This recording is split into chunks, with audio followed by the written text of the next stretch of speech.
I worked as an officer at a prison, and although I have moved on to a new facility, I have been an officer for the past 12 years. One of the major skills I have learned is how to retain and recall details, which helps recount events I witness. This makes report writing much easier and is helping me recount these events here. The prison I worked at was the oldest operational in my state and was built in the 1870s in an old style with a big brick wall that runs the prison's perimeter. The place has been updated over the years, but some areas that still operated had little done to them since it was built. When I first started, the old heads told all of us that the place was haunted, given everyone who had died over the years. Different places more than others, like the old unit that was the segregation, or what some people might know as the hole with all the prison graffiti. I never gave it much thought because if I do not experience it, then it is just a cool story but not confirmed. Then, my first experience. I worked there for 8 months when I first saw something really strange. I was working overnight at night on what's called a one-on-one, where you have to watch a prisoner who is feeling like unaliving himself and make sure he doesn't kill himself.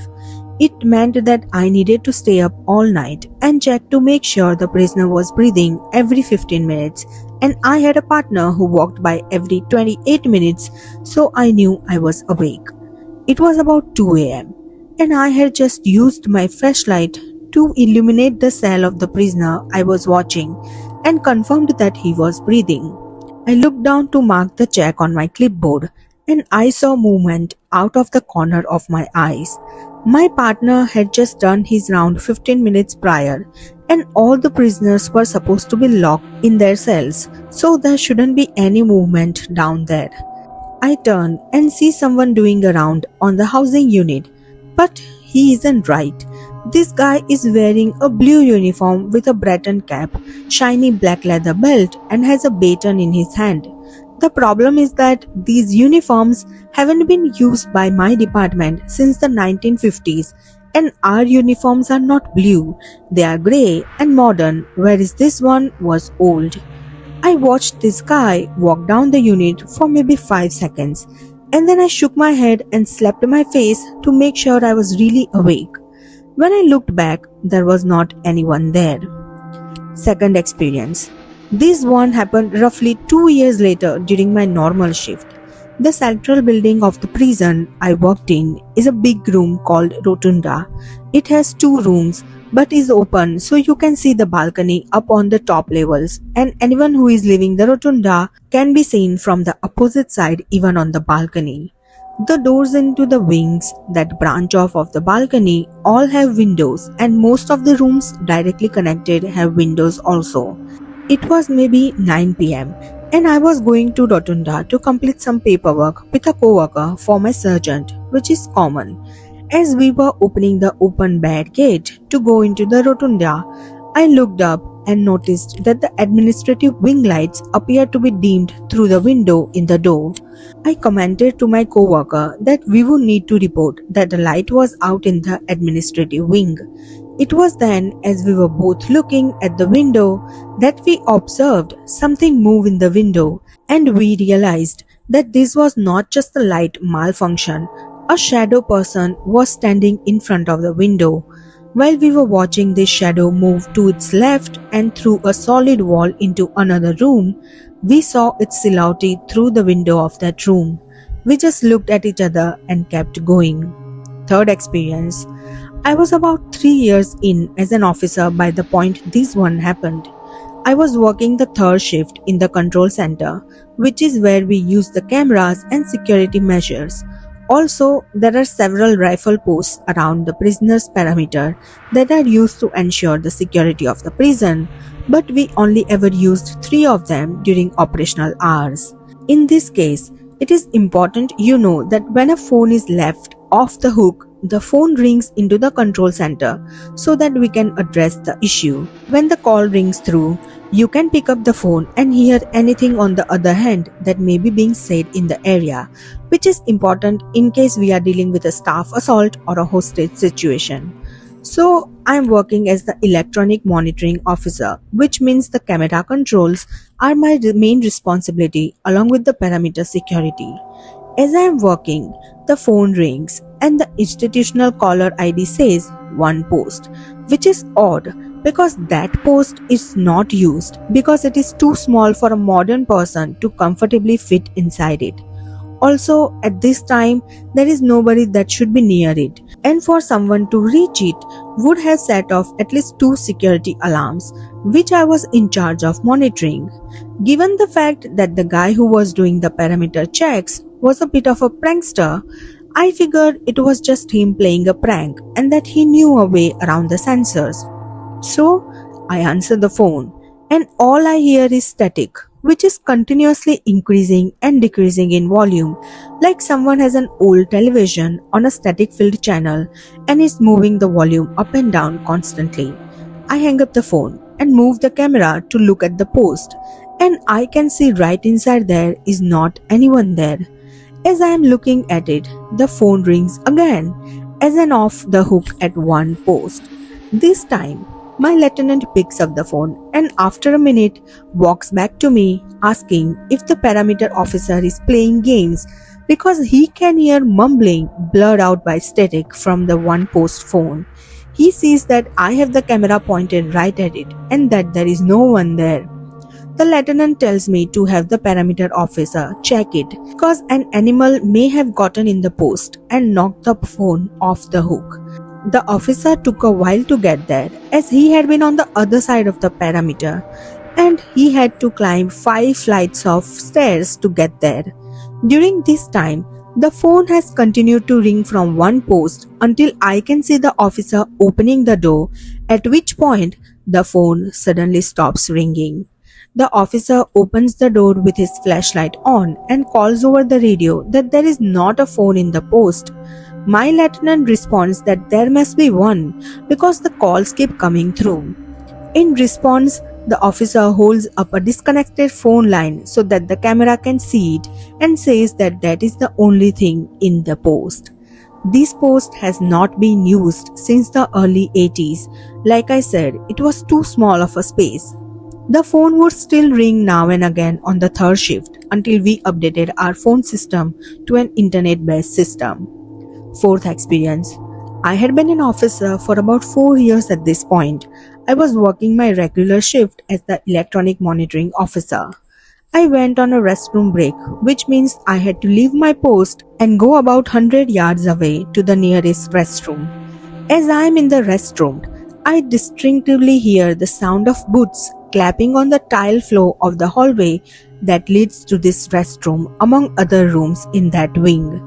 As the sound gets closer to the restroom, I can hear the large folger keys that are clinking together on their wrist as they walk. When it sounded like they were right outside the door, I called out saying, "I'll be out in a minute," and I didn't hear the sounds after I said that. Thinking someone was waiting outside, I hurried up and washed my hands, not taking more than a few minutes. I opened the door and there was no one there. The hallway is long enough and has 3 entry doors that I would have heard open and close, as well as any other door in the hallway, to where they would have had issues getting out of the hallway noiselessly in the time between me calling to them and leaving the restroom. I returned to my post and asked my sergeant if he saw anyone go into the wing while I was down there. He said he didn't and asked why. Knowing that he was someone who believed in ghosts, given that he and I had talked about how he used to do independent paranormal investigations, I told him what happened. His face went slack and his eyes got large as he said, "Go check the video." I returned to my position and watched the video of that hallway, the hallway of the wing above that one and the areas outside the wing. No one was in that area during that time except for me and no signs of any distortions. Fifth experience. I had been an officer for about 6 years now and was working my regular shift. I was watching the medication lines after the dinner lines were done and my sergeant was talking with me. Not like a management thing, we were friends and just wanted to have a conversation while ensuring the prisoners weren't passing meds, fighting or worse. The medical hallway I was watching is connected at one end to the rotunda and at the other end to one of the main housing blocks, specifically right next to our segregation unit. As we were talking, we heard what sounded like muffled talking from a radio. Checking our radio, we realized that it was not us. We began searching the area around us. Given the location, there shouldn't be an unattended radio, so it was a security issue and of some concern. As we proceeded to search the area, we realized that the intercom system speaker for the segregation unit was making the sounds. This intercom, unlike a standard housing unit, is not used frequently, which is why we were surprised to find it transmitting sound. The surgeon points at it and says, "It must be broken. The switch is in the off position and the activation light is off." I looked closely and got goosebumps as I made a shocking discovery saying, "Sarge, how is it doing that when it's not plugged in?" I held up the unplugged cord leading out of the intercom box and gave it a slight tug to show it was attached directly to the box. The surgeon's face went white and he walked off, shaking his head saying, "No, no, no, no. These intercoms don't have backup batteries and there are no direct power hookups. Just the cord that I had already shown was disconnected." The sounds continued for the duration of the medical lines. I left the area after that and I never heard of it doing that again. I have worked as a correctional officer for a long time. I have worked at facilities in Texas and in Michigan. The oldest prison I have ever worked at just recently started to close in Michigan, and it got me thinking about all the paranormal experiences I have had there and in the other prisons of I worked at. I would like to share with all of you some of the more notable paranormal experiences that I have had while working in these prisons. First of all, I would like to say that I never really believed in ghosts before I started working as a correctional officer. I started off working in Texas at an intake facility. I worked night shifts, 12 hours from 6 p.m. to 6 a.m. The first experience that I ever had was working on a lower security housing unit. When finishing a round, I was chatting with my partner and I heard a loud banging sound. It was at like 3 a.m. at this point. No prisoners should be out of their bunks. I asked my partner if they knew what the banging was. They, being an old officer, told me bluntly that the unit we were working was haunted. They told me the sound was coming from a door of one of the small quiet cells in a hallway, not directly visible from the officer's station, and about how a prisoner had died in one. The prisoner allegedly died because the officers working there at the time had given them a sack of food when it was lunchtime for prisoners. The prisoner had choked on the food and died. I really didn't believe that the unit was haunted, so I decided to go look at this door. The sound volume increased as I got closer to the door. The door itself was visibly shaking as if someone was pounding on it. There was nothing that could have been causing the door to shake like it was shaking. I was at loss for words. Later that night, I checked the door again and there was a steamed up handprint visible on the glass of the door windows. Another experience I had was at the same facility but at a different housing unit. It was around 1 to 2 a.m. and I was sitting inside the officer's station watching the cameras and talking to my partner. I look at one of the cameras and clearly see a prisoner sitting at a table in the day room. I turn my head to look at the day room and no one is sitting at the table I just saw on camera. I asked my partner to go check it out because no one is supposed to be out of bed yet. I roll back the time on the camera to see if I could see where the prisoner might have gone. The prisoner on the camera literally slowly fades away and vanishes completely. My partner comes back into the officer's station and we both watched this video over and over. Later on that same night, during one of my rounds, I noticed a wet floor sign that got left out. I return it to the porter closet. I get back to the officer's station and look back to where the porter closet is and see the same wet floor sign left out. I ask my partner if they are playing a joke on me or something because I just put the sign away. Partner denies doing anything with it. I go back out and make sure I put the sign back in the closet and lock the door this time. Get back the officer station, wet floor sign right there in the open again. My partner and I are both watching this wet floor sign now. It starts to tip over on one end very slowly, two of its legs off the ground. The sign that then slams itself to the ground. It then proceeded to slide quickly up the hallway and then back to in front of the closet door before ceasing all movement. My partner and I refused to come out of the officer station for the rest of the night because we were scared shitless. One more notable from Texas. I was working in an EdSH unit, really high security unit for prisoners that get in fights and cause a lot of problems repeatedly. We had a prisoner who was sitting in one of our close observation cells. These cells are usually used for people who threaten harming themselves. In the summertime, prisoners will sometimes say they want to harm themselves to be put in one of these cells because they are a lot cooler and are near AC vents that the normal housing units don't have. The prisoner told me that this was what they were doing and that they didn't want to cause any problems.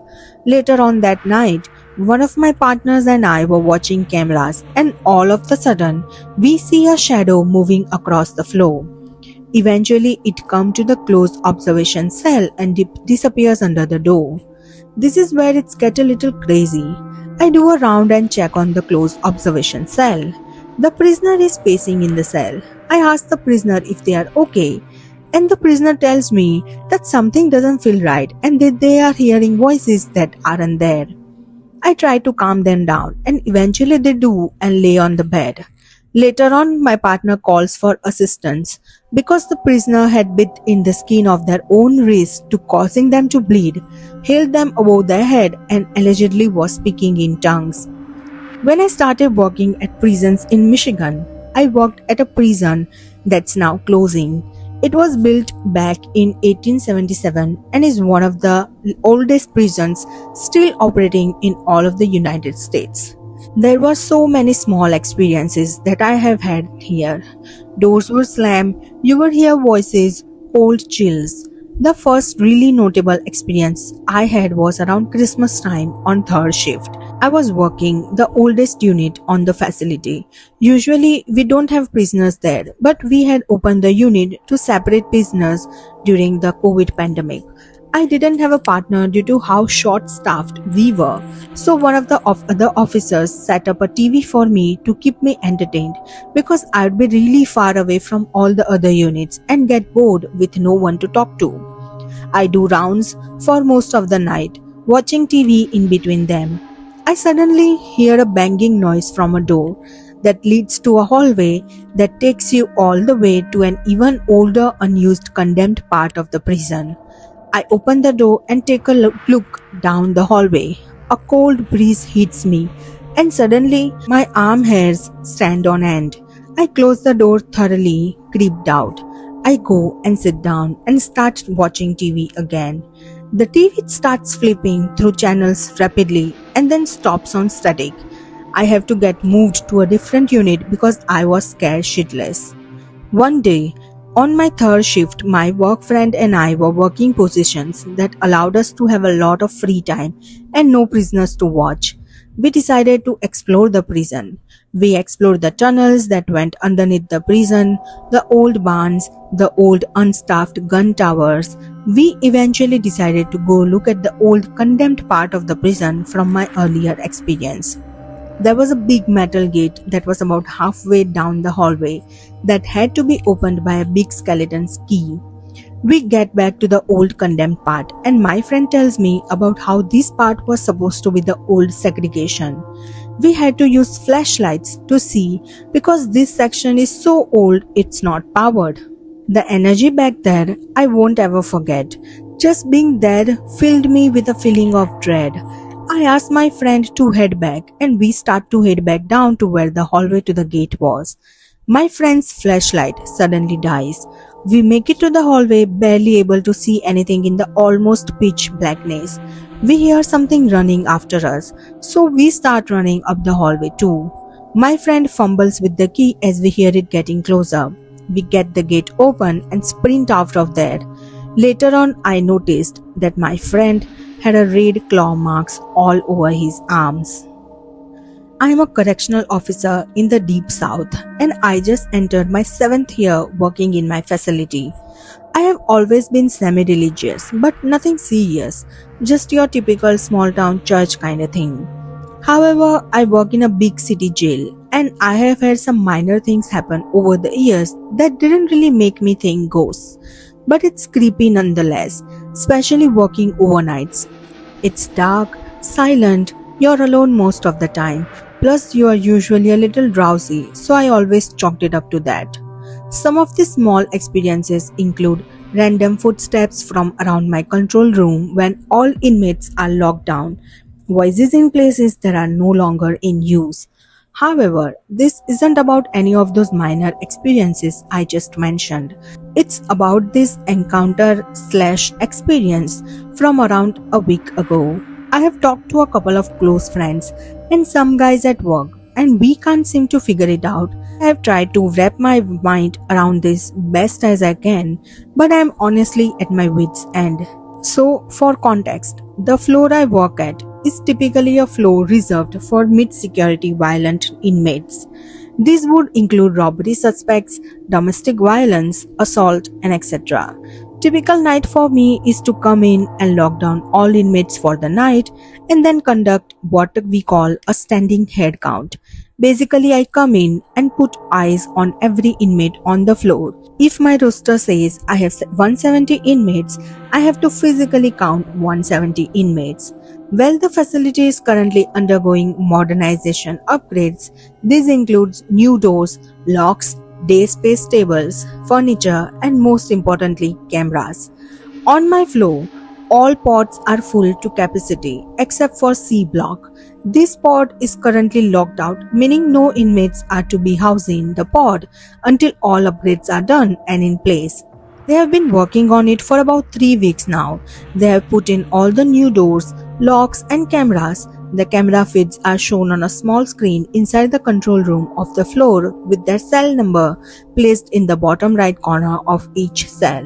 So I shouldn't have to worry about counting in C block as there are no inmates in C block.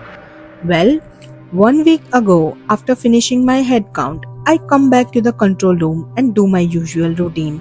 Pull up Chrome, just browse the internet until I have to do my hourly check to make sure no one is committing self-die. Around midnight of 5/2/2023, I finish doing another check and sit down in the control room. As I go to sit down, I take a quick glance at the screen with all the cameras. In C block 4 cell, I swear I saw a person standing in the center of the cell facing outward towards the door of the cell. I do a double take and of course nothing is there. Okay, maybe I saw someone in B block standing in their cell or the camera froze for a second. Not to worry. About 30 minutes later, I sit up in my chair as I am putting my phone down. This time, again, I see someone standing in C block 4 cell, and this time I know that it's that cell because I am looking at the number. The cell door is wide open as are all the doors in C block, so it's for sure that cell. I full tilt sprint into that block and look up into 4 cell. Nothing and no one. I begin to think that I'm seeing things or the camera is somehow freezing up. Put in a report to our electronic maintenance department that they say they'll look into it. I come back the next night and the report states all wiring is fine and that the camera feed is in fact linked to C block 4 cell. After going home and thinking about it, I convinced myself that I was wrong somehow, that it was just me being tired. Again, same process comes and goes, locks down, head count, back to control room to wait. I'm now glancing every once in a while at C block 4 cell. Nothing appears. Midnight comes and goes. I think, okay, yeah, it was me. Well then, 2 a.m. rolls around. Again, I do my check, sit down back in the control room. Again, all the doors in the C block are all the way open and these doors are not light. They are big metal doors, easily 60 to 70 pounds. That's when C block 4 cell slams shut. Then after it is shut and now locked, it sounded like it's starting to be kicked by a horse. Like someone slammed it shut right on the back end of a full grown horse. I look on the camera screen and all the cameras in that pod are just blinking on and off. I go into the block and as I'm going up the stairs towards the door, more doors starts to shut. From 6 to 5, 3, 2, 1. At this point, I'm done. I ran out of that block, shut the door and called for a supervisor and maintenance. We checked the footage of the event on the supervisor's computer in his office and of course none of them show anything. At around 2 mark, they all just go to no connection with our local server at the HQ building across the street. Maintenance did say that it was definitely not the lock, but it did look like someone had tried to kick that door off its hinges because the door frame itself had chipped off paint after having just freshly been painted. I have scoured incident reports back for 5 years and I can't find anything about any violent deaths or just anyone dying in general on this floor. That being said, my department has sealed reports in the past where if you are under an LT, you won't be able to read the report. So I'm not sure. I'm still working on this floor. They are on the last few days of fixing up C block and then they will move to D block. They still have 3 more blocks after D block to do. So I am a little concerned of what will happen once those are empty and not in use. Things in C block seem to have calmed down as nothing major has happened since last week. Doors still move and I have had 2 shut, but not like that night a week ago. I put in for a vacation towards the end of May, so I'm hoping time away is going to help and hopefully it will be a fix. But this has turned me from a non-believer to skeptic on the low end to a possible believer on the high end. I just don't think the AC could blow up a 60-pound door shut, nor could it cause the door to be hit that violently.